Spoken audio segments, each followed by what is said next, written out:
There is one important concept which is used in 5G, and it is related to the make use of the available spectrum, which is dynamic spectrum sharing, or DSS. So the DSS, or dynamic spectrum sharing, is allowing operators to use the same spectrum band for different radio access technologies. So this will enable the 5G new radio and the LTE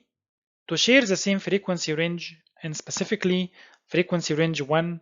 including the lower and the mid band of the frequency spectrum available for 5G. And this will be providing a coverage layer at lower frequencies, so it will allow the network operator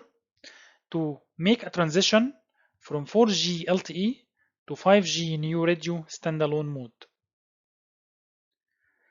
And this concept also already positioned as one of the primary ways which are helping the operators to evolve their 4G networks such that it will be supporting 5G in the face of finite or limited spectrum resources available. So instead of having to empty the 4G spectrum band before launching the 5G, which could take years to be done and to be implemented, the dynamic spectrum sharing will enable the band to be used simultaneously for both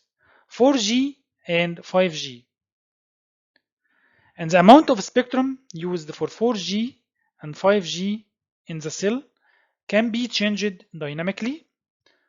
depending on the requirement from the user at different times.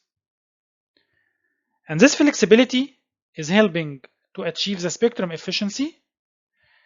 and facilitate the smooth transition from 4G to 5G, and making it very easily to deploy and even not very costly to deploy the 5G network. Here you can see that we have a snapshot as of October 2019, and we can see that the countries are launching the 5G and are investing in both bands. For example, the US is investing mainly in 600 megahertz band, which is a low band, and in the mid band from 3.7 gigahertz till 4.2 gigahertz, and in the high band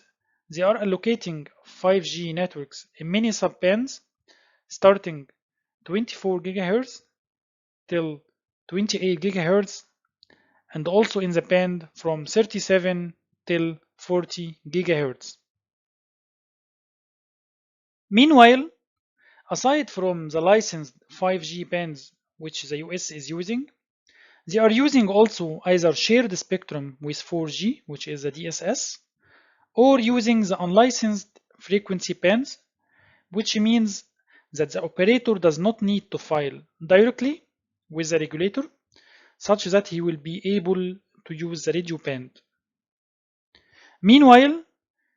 the European Union are declaring the 5G as a priority in the 700 megahertz, and assignments are happening across the region in both low and high frequency bands, focusing on the low band around 700 megahertz. It should be noted that these frequency bands are either allocated already or they are still targeted to be allocated for use of the 5G networks in the future. So, in conclusion, the 5G is supporting many types and many concepts related to the use of frequency spectrum. So for the frequency bands, it can use low bands, mid band, or high band, and each band can support many different use cases. For example, the low band is supporting the longer range mobile broadband and IoT, and the mid band is supporting the wider bandwidths enhanced mobile broadband and the mission critical, and the high band is supporting extreme bandwidths and data rates. Also, aside of using the exclusive bands for 5G, which are done through the auctions performed for the operator in the different countries, we can use also other options like using the shared spectrum with other technologies. So for example, you are sharing the LTE spectrum with the already existing 4G network to be used for 5G, or making use of the unlicensed frequency bands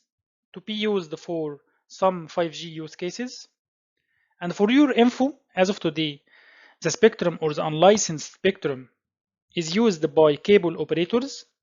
for distribution of services, for radars, and for dedicated microwave communication links. So by using the unlicensed band, the 5G operator can take the advantage of it to create new network or augment the already deployed network.